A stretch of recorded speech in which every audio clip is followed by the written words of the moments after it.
Assalamualaikum warahmatullahi wabarakatuh. Senang sekali jumpa kembali dengan Wahyudi AS. Kali ini kita akan sajikan informasi terkait penerimaan peserta didik baru SMA Negeri, SMK Negeri di wilayah Provinsi Jawa Timur di tahun 2023. Kali ini topiknya berkenaan dengan ketentuan jalur afirmasi ya, tentu diperuntukkan buat kalian yang sekarang duduk di kelas 9 SMP atau sederajat atau yang ingin masuk ke SMA Negeri, SMK Negeri khusus di wilayah Provinsi Jawa Timur. Mudah-mudahan informasi ini bisa membantu. Oleh karena itu bisa disimak dari awal hingga akhir.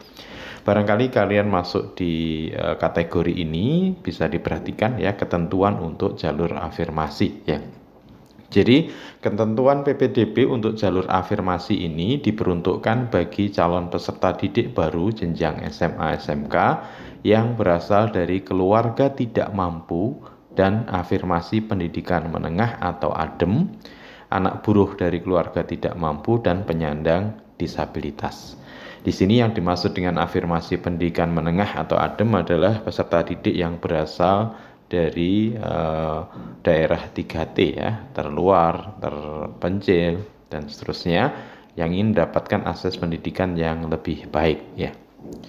Yang mana kuota untuk jalur afirmasi itu 15% yang akan dibagi menjadi tiga kategori, yaitu keluarga tidak mampu dan afirmasi pendidikan menengah.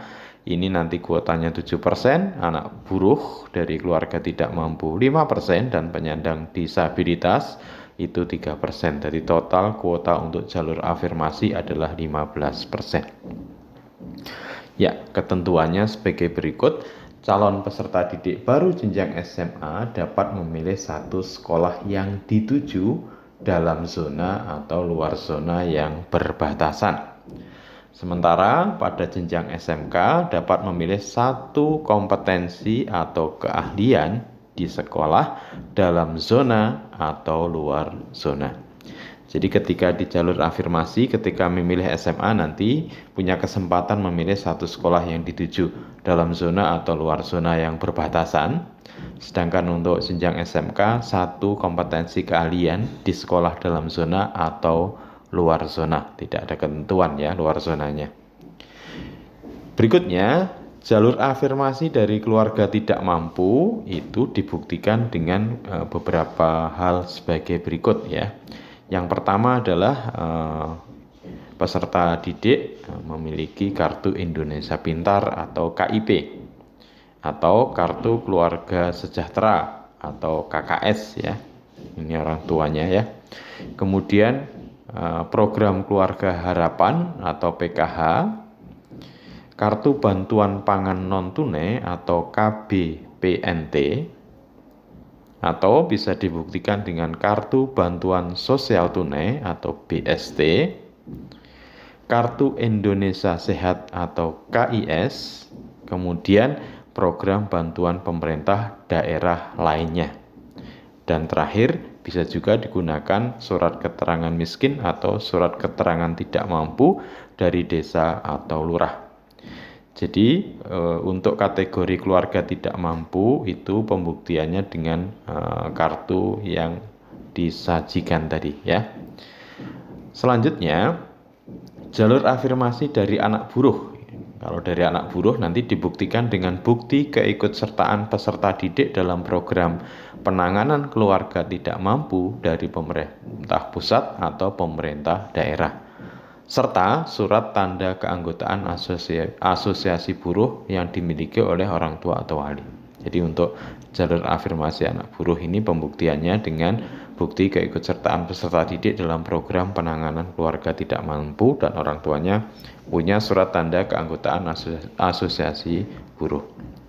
Sementara calon peserta didik baru yang berasal dari keluarga tidak mampu dan anak buruh ini nanti wajib menyertakan surat pernyataan dari orang tua wali peserta didik yang menyatakan bersedia diproses secara hukum jika terbukti memalsukan bukti keikutsertaan dalam program penanganan keluarga tidak mampu. Jadi ini adalah upaya untuk memastikan sesuai dengan keadaan ya.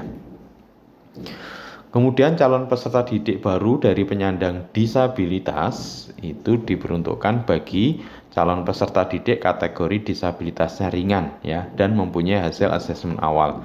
Asesmen fisik atau psikologis, akademik, fungsional, sensorik dan motorik oleh psikolog, psikiater atau dokter spesialis.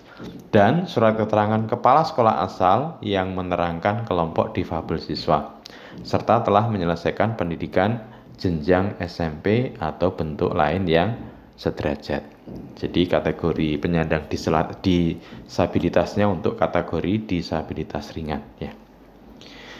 Berikutnya, dalam hal calon peserta didik yang mendaftar melalui jalur afirmasi melampaui jumlah kuota jalur afirmasi, jadi kalau kuotanya melebihi ya, yang mendaftar melebihi dari kuota yang ditetapkan oleh pemerintah daerah, maka penentuan penerimaan peserta didik dilakukan dengan memprioritaskan jarak tempat tinggal calon peserta didik yang terdekat dengan sekolah.